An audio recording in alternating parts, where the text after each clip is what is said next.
verdade. Eu finalmente percebi o quanto o conluio entre o governo e essas indústrias era profundo e como seria perigoso expor eles. Essas preocupações se intensificaram depois de me encontrar com o delator do USDA, que revelou a doença da vaca louca no suprimento de carne do país.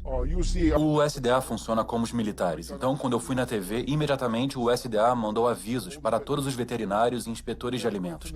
Se alguém da imprensa contatar vocês, não falem com eles. Passem eles para Washington e a gente fala com eles. Então, de cara, calaram todo mundo. O público americano deveria ficar muito preocupado com isso. O que está acontecendo no USDA? Aqui nos Estados Unidos, temos pelo menos 4 casos de doença da vaca louca. Eu estou convencido de que há mais do que isso. Mas o governo não está procurando. Então o que está dizendo é que já pode ter a doença da vaca louca em humanos?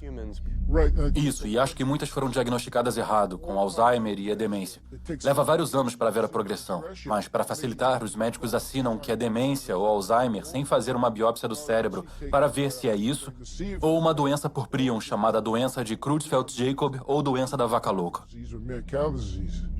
Você acha que é seguro comer carne?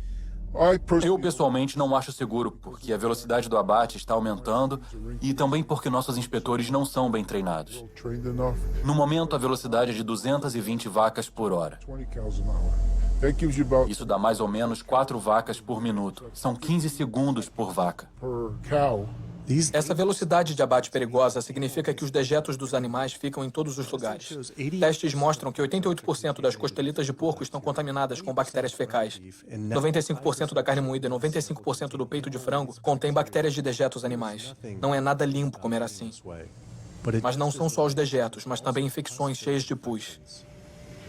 Dava para ver que havia um calombo ou algum tipo de abscesso embaixo do couro. A maioria das vezes, quando o couro é retirado, ou isso abre o abscesso e o pus vai sair, ou se estiver entranhado, quando os inspetores estiverem fazendo o trabalho, ou os empregados da empresa, podem enfiar uma faca no abscesso e ele explodir para todo lado. Ouvi o suficiente. Estava totalmente enojado com a corrupção, a ganância, as doenças e o abuso que eu estava descobrindo. Os mesmos animais que estávamos matando estavam matando a gente e o planeta. Mas tantas pessoas comem carne e laticínios todos os dias da vida. E estamos sempre preocupados em comer proteína suficiente. Temos que comer carne para conseguir todas as proteínas? Ai, meu Deus, ai, meu Deus. Quer que eu pule do prédio agora, não é isso? Para começar, todas as proteínas são feitas pelas plantas. Vou falar novamente para constar. Todas as proteínas são feitas inicialmente pelas plantas, todas. E não é necessário comer tecido animal para conseguir proteína. Só as plantas têm a habilidade de captar o nitrogênio do ar, decompor essas moléculas e incorporar esse nitrogênio como aminoácidos para fazer a proteína. Toda a proteína que você consegue de um animal é simplesmente proteína de planta reciclada. Se você comer uma dieta caloricamente adequada e até coisas como arroz integral e brócolis, terá proteína suficiente tanto em quantidade quanto em qualidade. 2.000 calorias de arroz integral e brócolis terão por volta de 80 gramas de proteína por dia, incluindo os aminoácidos essenciais que você precisa para manter a saúde perfeita. As verduras estão cheias de proteína, feijões estão cheios de proteína, legumes estão cheios de proteínas. É melhor você conseguir suas proteínas das plantas, porque as das plantas têm efeito mais benéfico para a nossa fisiologia. O engraçado da proteína é que a maioria dos americanos come 2 vezes a quantidade que precisa. A maioria consome menos da metade da quantidade de fibra que precisa. Mas a conversa tende sempre a ser sobre proteína, então, na minha opinião, é uma campanha de marketing mágica que a proteína assumiu nas últimas décadas. Não é onde conseguir as proteínas, é onde conseguir as fibras. Nunca vi na minha carreira profissional uma deficiência de proteína. Nunca vi alguém que coma quantidades normais de calorias ter deficiência de proteína. Isso não se vê.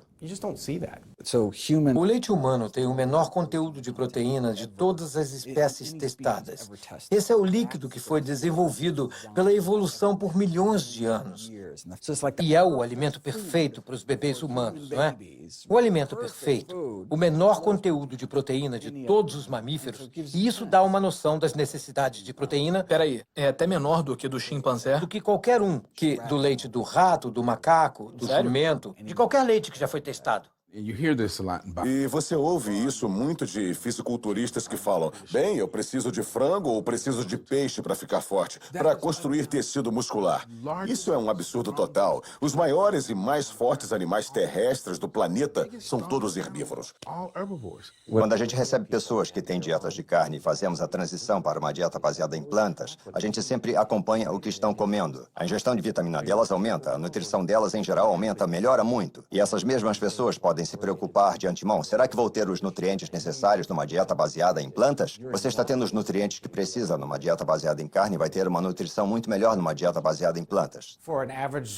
Um cara de tamanho médio como eu precisa de uns 56 gramas de proteína por dia. É o ideal. Talvez só precise de 30 a 40 gramas por dia. Dietas ricas em proteína criam o diabetes, doença cardíaca, câncer, criam as doenças que eu trato diariamente. Mas é o oposto do que os modistas das dietas ricas em proteína falam.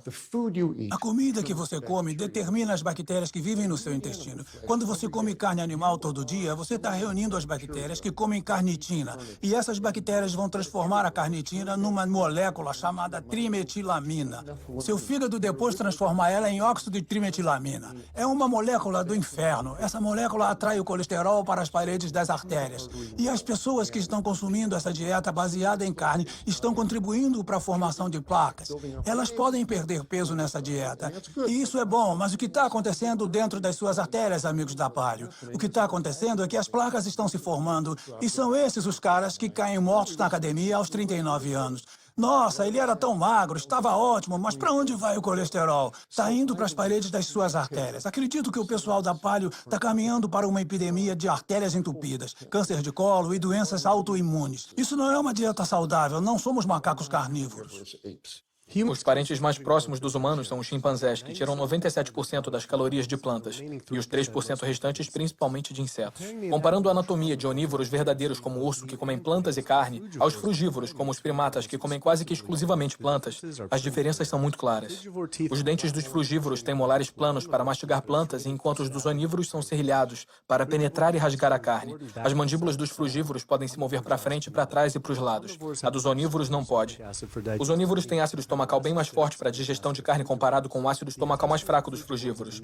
O intestino dos frugívoros tem 9 vezes o tamanho de seus corpos comparado com 3 vezes para os onívoros. Isso porque a carne apodrece no intestino, a não ser que passe rápido por ele. Se os humanos fossem onívoros verdadeiros, a gente precisaria mudar bastante nossa fisiologia e aparência. Mas nos encaixamos em todos os requisitos de um frugívoro. Podemos nos comportar como onívoros, mas anatomicamente somos frugívoros. Os seres humanos, ao contrário dos ursos e dos racuns, e até certo ponto os cães, não têm aquela anatomia e fisiologia mista que você vê em onívoros verdadeiros. E assim, não somos onívoros verdadeiros. Nos humanos, os caninos ficaram muito pequenos e arredondados e funcionam como incisivos acessórios. São totalmente inúteis para cortar e rasgar qualquer coisa que seja diferente de papel. Então a ideia de que a mera presença de um canino de algum jeito signifique que a gente deveria comer carne é tola. Ele tinha razão. Sempre achei que meus caninos eram para carne, mas que tipo de animal poderia realmente matar e comer cru com esses dentes minúsculos? Só de pensar era nojento. Todo mundo adora um suquinho feito com frutas e até com algumas verduras. Mas se pensar em colocar um peixe ou um pedaço de carne num liquidificador e triturá-lo, a ideia é totalmente repulsiva. Todas as doenças que estudei aparecem por comer uma dieta para a qual nosso corpo não tinha sido projetado. O que aconteceria se a gente comesse uma dieta para a qual nosso corpo foi projetado? Os dados são cristalinos. Você pode parar e reverter a doença cardíaca com dietas baseadas em plantas. Isso é comprovado cientificamente. Eu vi isso nos meus pacientes. As pessoas que adotam dietas baseadas em plantas de baixa gordura podem reverter sua doença cardíaca. Significa literalmente ver as placas irem embora, algo que eles não achavam possível. Minha experiência com pacientes e os estudos mostram que quando as pessoas adotam uma dieta baseada em plantas, o colesterol desaba. E se fizer o teste de sangue em algumas semanas, vai ver melhorias dramáticas.